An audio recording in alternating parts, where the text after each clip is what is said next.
자, 이번 시간은요, 소방설비기사 기계 분야 2025년 1회차 CBT 시험 관련해서 어떠한 출제 경향을 가지고 또 과목마다 신유형 문제는 무엇이 있었는지 한번 알아보도록 하겠습니다. 자, 제1과목 소방 원론부터 보도록 하겠습니다. 자, 각 과목당 2문제씩 풀어보도록 할 텐데요. 이때 이 소방 원론 같은 경우 자, 신유형의 문제다라고 보이는 것은 딱히 없었습니다. 하지만 여러분들께 말씀드리고자 하는 바가 있습니다. 바로 위험물과 관련된 내용인데요.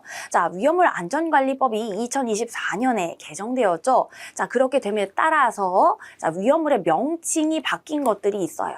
예를 들자면 니트로로 시작되는 것이 나이트로로 바뀌었다던가 혹은 디아조를 다이아조라고 부른다던가 이런 식으로 명칭이 바뀐 것들이 있는데 자, 그런데 이번 소방 원론 시험에서는요. 어떤 수험생분은 바뀐 명칭, 개정된 명칭으로 나왔습니다. 라고 하시는 분들도 계셨고 그리고 바뀌기 전, 그러니까 개정되기 전에 명칭으로 나왔습니다. 라고 하시는 분들도 계셨습니다. 또 문제에서 이 두 가지, 그러니까 개정 전과 개정 후에 이 명칭 둘 다 병기에서 나왔습니다. 라고 하시는 분들도 계셨어요. 자, 그렇기 때문에 자, 지금 이렇게 과도기인 요 시점에서는요, 두 가지의 명칭, 개정 전과 개정 후의 명칭 둘 다 알아두셔야 되겠고요. 초격차에서는 역시나 두 가지 명칭 다 같이 병기가 되어져 있습니다. 자, 그러면 우리 두 문제 한번 같이 풀어보도록 할게요. 자, 첫 번째 문제입니다. 자, 다음 중 불연성이지만 산소를 많이 함유하고 있는 강산화제가 아닌 것을 골라라 라고 합니다. 자, 일단 여기 위험물이 쭉 보이는데요. 역시나 2번 보니까 트리니트로톨루엔이라고 나왔죠. 자, 트라이나이트로톨루엔이 아니라 이전 명칭이 나왔습니다. 자, 선지에서 이렇게 이전 명칭이 나올 수 있다라는 것도 같이 기억을 해주시면서 자, 산소를 많이 함유하고 있는 그러한 위험물 세 가지의 종류 기억하시죠? 16, 56, 66 산소 공급원이 될 수 있는 위험물 16, 56, 66 위험물이었습니다. 자, 이때에 16와 66는 둘 다 불연성이다 라고 했었고요. 오류 위험물은 자기 반응성 물질로서 나 자신이 산소도 많이 가지고 있지만 하지만 자기가 가연성이기도 해요. 폭발성 물질입니다. 자, 그래서 이것은 불연성은 아니라 라고 했었죠. 자, 그러면 16 위험물은 무엇입니까? 산화성 고체. 산화성 고체이고요. 산소 많이 가지고 있으면서 불연성입니다. 자, 그리고 오류 위험물은 자기 반응성 물질인데요. 자, 근데 이때 불연성은 아니더라 라고 하는 거 기억해 주시고 자, 육류 위험물 같은 경우 산화성 액체가 되겠습니다. 자, 그러면 역시나 육류위험물 산화성이니까 산소 많이 가지고 있고 얘도 불연성이에요. 자, 그럼 1번부터 4번까지 각각이 어떤 위험물인지 한번 보도록 하겠습니다. 자, 과산화나트륨, 과산화칼륨, 과산화나트륨 다 뭡니까? 무기과산화물이죠. 무기과산화물은 1류 위험물이 되겠습니다. 자, 그 다음 트리니트로톨루엔. 그렇죠. 오류 위험물. 자, 그 다음 질산과 과염소산은 둘 다 6류 위험물이 되겠습니다. 자, 1류와 6류는 불연성이면서 산소를 많이 함유하고 있는 거 맞아요. 자, 그런데 트리니트로톨루엔 오류 위험물입니다. 이것은 산소는 많이 가지고 있지만 불연성이 아니더라 해서 답은 2번 골라주시면 정답 되겠습니다. 자, 다음 문제 보도록 할게요. 자, 2번. 자, 이 문제는요, 문제 유형을 딱 봤을 때 많이 만나봤던 문제 같죠? 맞아요. 그런데 이전에는 선지가 할론 소화 약제, 이산화탄소 소화 약제 이런 식으로 딱 끝났다면 이번에는 어떤 소화기로 소화한다 혹은 무슨 약제를 써서 소화한다 이런 식으로 뒤에 어구를 조금 바꾸었습니다. 그래서 뭔가 새로운 문제처럼 보이지만 이것은 신유형 조금 살짝 변형된 변형 문제다. 하지만 푸는 방식은 역시나 소화 약제를 잘 봐주시면 돼요. 아셨죠? 자, 그럼 가봅니다. 다음 중 질식 소화가 주된 소화 효과가 아닌 것을 골라라 라고 합니다. 1번부터 볼게요. 할론 소화기로 소화한대요. 자, 할론 약제 같은 경우에는 그렇죠. 주된 소화 효과가 부촉매 소화입니다. 억제 소화 효과죠. 자, 부촉매 소화니까 바로 답이 보입니다. 답은 1번. 자, 그 다음 2번, 3번, 4번도 볼 텐데 약제만 슬쩍 볼게요. 이산화탄소, 3번은 마른 모래, 4번은 포소화 약제가 되겠습니다. 어때요? 그렇죠. 다 질식 소화 효과가 주된 소화 효과죠. 자, 이산화탄소 소화기로 소화합니다. 역시나 질식 소화 효과. 마른 모래로 덮어서 소화합니다. 역시나 질식 소화 효과. 팽창 진주암 혹은 요런 마른 모래 이런 것을 이용하게 된다면 다 질식 소화 효과입니다.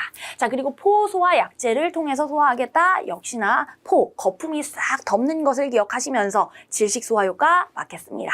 자, 이렇게 해서 답은 1번 골라주시면 되겠습니다. 자, 이렇게 해서 두 문제 마무리하도록 할게요. 자, 제2과목 소방유체역학 보도록 하겠습니다. 자, 역시나 소방유체역학에서도 신유형의 문제가 나오기는 했으나 그러나 합격의 당락을 좌우할 정도로 많은 유형이 나오지는 않았습니다. 자, 그럼 우리도 두 문제 한번 같이 만나보도록 하겠습니다. 관연도를 기준으로 해서 열심히 학습하신 분들은요, 충분히 좋은 점수 받으셨으리라 생각하고 있어요. 자, 그럼 1번부터 보겠습니다. 50kW의 동력을, 자, 동력이 나왔고요. 600rpm으로, 자, rpm이 뭡니까? 1분당 몇 번 회전해? 라고 하는 것이죠. 몇 바퀴 회전해? 600바퀴 회전한다 라고 합니다. 1분 동안에 600rpm으로 전달하려고 한다. 이때 축 토크, 줄은 얼마인가? 라고 묻는 문제가 되겠습니다. 자, 사실 우리 관연도 기출문제를 풀어보게 되면 축 토크를 묻는 문제가 많지는 않습니다. 그래서 공식 하나 암기해 주셨으면 좋겠습니다. 자, 동력 P는요, 바로 토크 곱하기 오메가, 바로 각속도가 되겠습니다. 이때 각속도라고 하는 것은요, 단위가 라디안 퍼 세크예요. 즉 1초 동안에 각도 얼만큼 갔어? 얼마만큼의 각도를 갔어? 라고 하는 것이 이 각속도인데요. 자, 여기에다가 토크, 바로 줄을 곱하는 것입니다. 자, 그런데 여기에서 이 라디안은 사실상은 무차원수예요. 그래서 줄 퍼 세크가 되는 것이죠.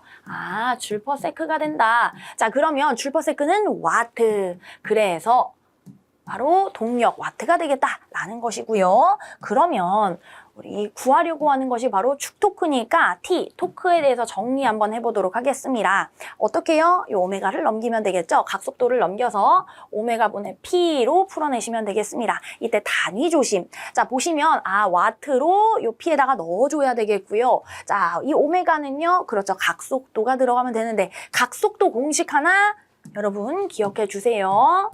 일단 2파이 N이라고 했을 때 이 N은 회전수입니다. 분당 회전수예요. 근데 여기는 초당이지 않습니까? 그러면 분을 초로 바꾸기 위해서 60으로 나눠주는 겁니다. 60분의 2파이 N이 되겠습니다. 2파이 N, 그러니까 원주를 기억해 주시면 돼요. 원의 둘레. 그래서 2파이 N. 자, 2파이 N 나누기 60을 요 각속도라고 하고요.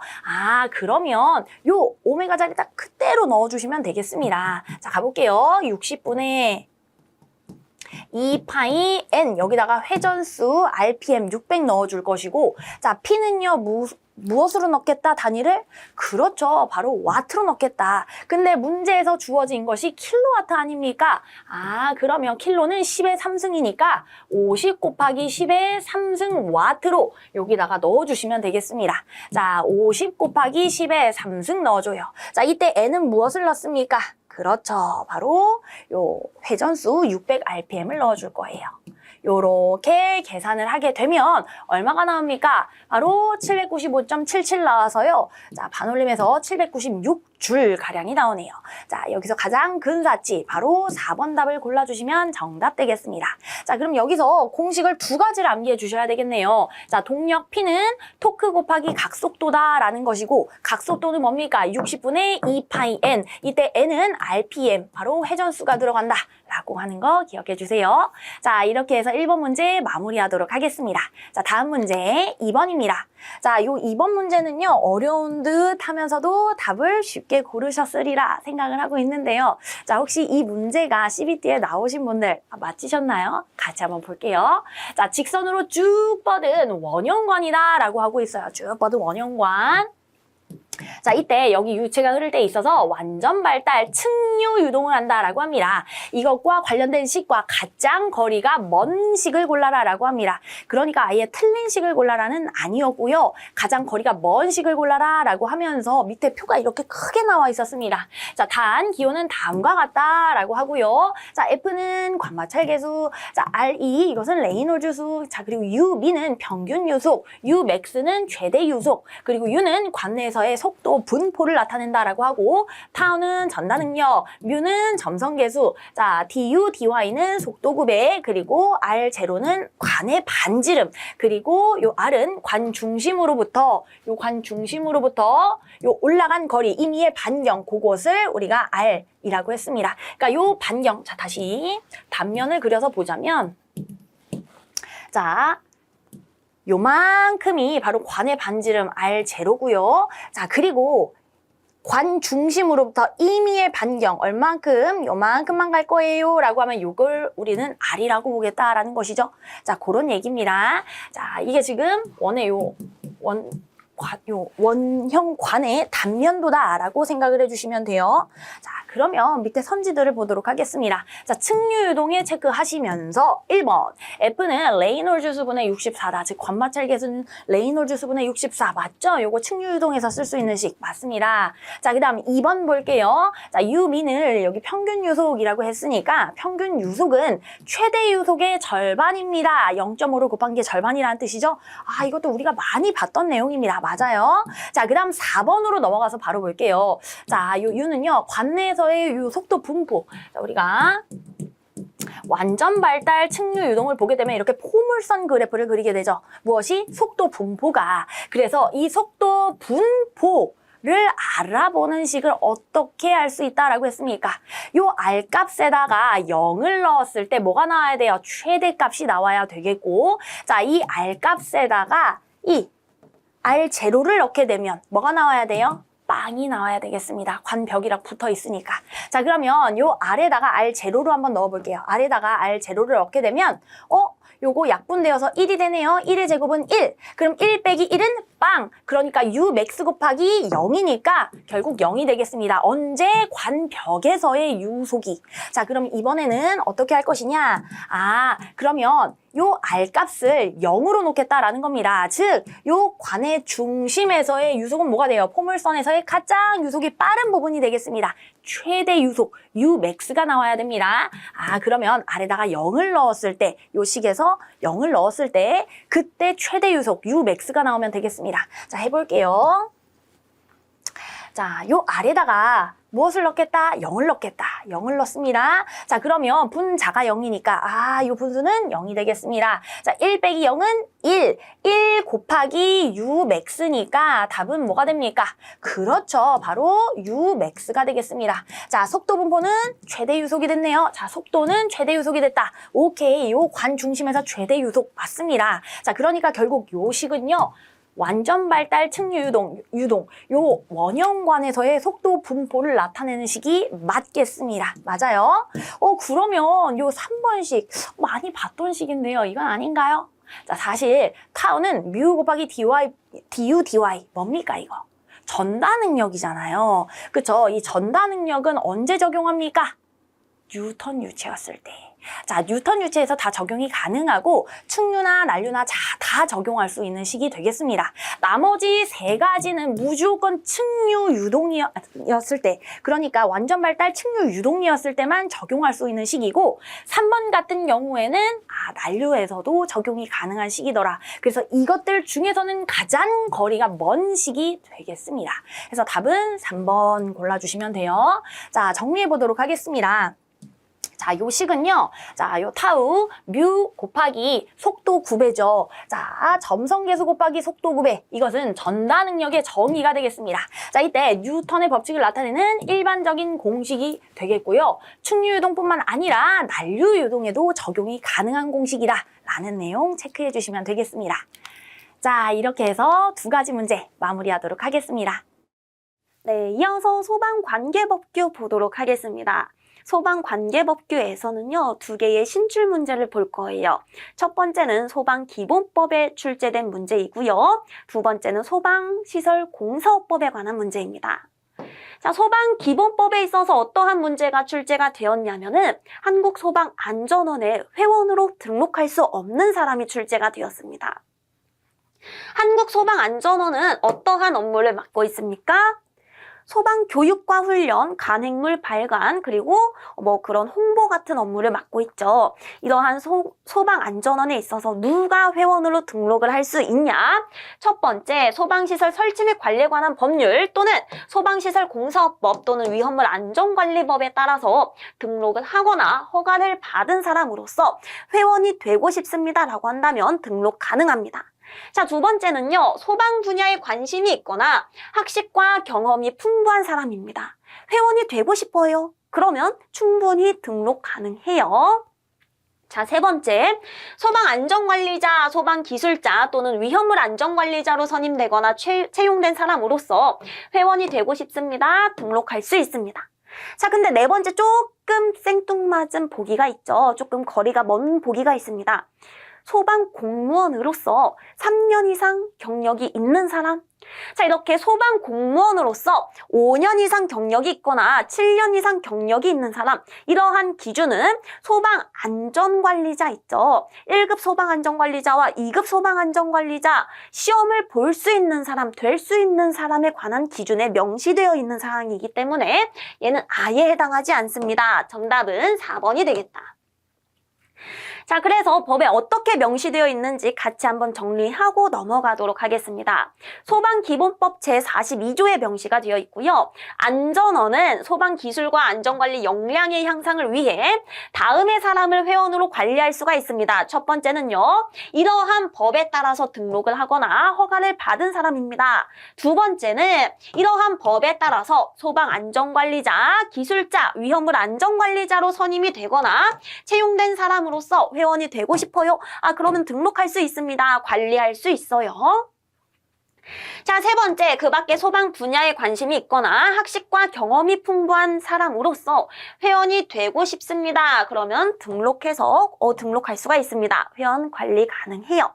하지만 안 되는 건 소방 공무원에 관한 사항 체크를 해주시고 여기서 끝나면 안 되겠죠. 나중에는 또 변형 문제가 출제가 될 수 있습니다. 관련 변형 문제, 어떤 문제가 출제가 될 수 있을까 하고 제가 분석을 조금 해보니까 44조의 2 이거 하나 보도록 할게요. 자, 원장 1명을 포함해서 9명 이내의 이사와 1명의 감사. 안전원의 임원은 누가 될 수 있냐? 총 10명이 될 수 있습니다. 첫 번째, 9명 이내의 이사 플러스 1명 이내의 감사인데요. 이 9명 이내 이사 중에 1명이 원장이다. 그러면 총 몇 명입니까? 10명이 되겠죠. 원장 1명을 포함한 9명 이내의 이사와 1명의 감사가 안전원의 임원이다 라고 생각을 해주시고 이때 이 임원을 누가 임명하냐? 소방청장이 되겠습니다. 여기까지 해서 정리를 해주세요. 자, 그럼 넘어가겠습니다. 두 번째 신출 문제입니다. 소방시설공사업법상 소방시설업자 지위 승계를 할 겁니다. 자, 소방시설업 있죠? 설계, 공사, 감리, 방역 이러한 회사에 있어서 지위 승계된다라고 한다면 협회에 그쵸. 보고를 해주셔야 됩니다. 이 문제 처음 출제된 문제이고 이 문제와 관련해서 좀 몇 개의 수치들이 향후에 변형되어서 출제가 될 수 있습니다. 지금 한번 정리를 하도록 할게요. 자, 이렇게 지위 승계를 하려는 사람은 그 상속일, 양수일, 합병일 또는 인수일로부터 며칠 이내에 협회에 제출을 해야 되냐, 관련 서류를 며칠 이내에 협회에 제출을 해야 되냐라는 문제이고요. 정답은 4번 30일이 되겠습니다. 자, 내가 소방시설업자입니다. 그때 지위 승계할 거예요. 신고하려는 사람은 그 날로부터 30일 이내에 누구에게 서류를 제출한다? 협회에게 제출을 한다. 자, 그럼 협회는 그 서류 제출받고 끝이 아니겠죠. 제출을 받았어요. 그로부터 7일 이내에 시도지사에게 보고를 해주셔야 되겠습니다. 그러면 시도지사는 그 보고 받았습니다. 그러고 끝이 아니라 그로부터 3일 이내에 등록증과 등록 수첩을 지위 승계인에게 그쵸? 발급을 해주시면 되겠습니다. 요 사이클을 여러분들이 정리를 해주시면 매우 좋을 것 같습니다. 향후에 출제될 가능성이 높아요. 30일 이내의 협회에 그쵸? 서류를 제출해 주셔야 되고 그로부터 7일 이내의 협회는 시도지사에게 보고를 해주셔야 되고요. 시도지사는요. 그로부터 3일 이내에 등록증과 등록 수첩을 발급을 해주시면 되겠다. 자, 우리 소방 설비기사 시험에 있어서 소방관계법규 과목은 조금 효자 과목이죠. 아무리 이렇게 신출문제가 출제가 되었을지라도 충분히 고득점 맞추실 수 있을 만한 회차였다라고 생각이 듭니다. 자, 제4과목 소방기계시설의 구조 및 원리 한번 보도록 하겠습니다. 자, 여기서는요, 일단 신출 문제가 한 4문제가량 됐는데 그 중에서 한 2문제 다뤄보도록 할 거예요. 자, 여기에서 제가 조금 다루고 싶은 내용은 자, 포소화 설비 중에서도 자, 국소방출 방식의 고발포용 고정포 방출구가 필기시험도 실기시험도 한 번도 나온 적이 없었다가 이번에 필기시험에 새롭게 출제가 되었습니다. 그 문제부터 한번 만나보도록 하겠습니다. 자, 1번 포소화 설비의 화재안전 성능 기준상 국소방출 방식의 고발포용 고정포 방출구. 자, 국소방출 방식이고요. 고발포용 고정포 방출구입니다. 전역 방출 방식의 경우에 있어서 고발포용 고정포 방출구는 필기도 실기도 다 나온 적이 있었는데 이렇게 국소방출 방식은 처음입니다. 자, 이때 괄호 안에 들어갈 말을 골라라 라는 것이고요. 자, 단 방호 대상물의 높이가 1m 미만입니다 라는 경우는 제외할 겁니다. 자, 내려가서 박스 보도록 하겠습니다. 자, 국소방출 방식의 고발포용 고정포 방출구는 방호 대상물의 구분에 따라 해당 방호 대상물의 높이의 이 방호 대상물의 높이의 몇 배? 3배의 거리를 수평으로 연장한 선으로 둘러싸인 부분. 자, 그 부분의 면적을 방호면적이라고 할 겁니다.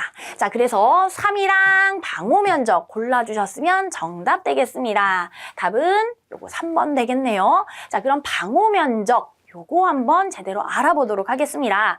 자, 이 국소방출 방식의 고발포용 고정포 방출구와 관련된 내용, 요 화재안전 성능 기준에 있는 내용 그대로 가지고 왔는데요. 감옥과 남옥 내용 한번 보도록 하겠습니다. 자, 방호 대상물이 서로 인접하여 불이 쉽게 붙을 우려가 있는 경우에는 자, 불이 옮겨 붙을 우려가 있는 범위 내의 방호 대상물을 하나의 방호 대상물로 하여 설치하라 라는 것이고, 자, 나번 보도록 할게요. 고정포 방출구, 당연히 국소 방출 방식 그 안에 있는 내용이죠. 그렇죠?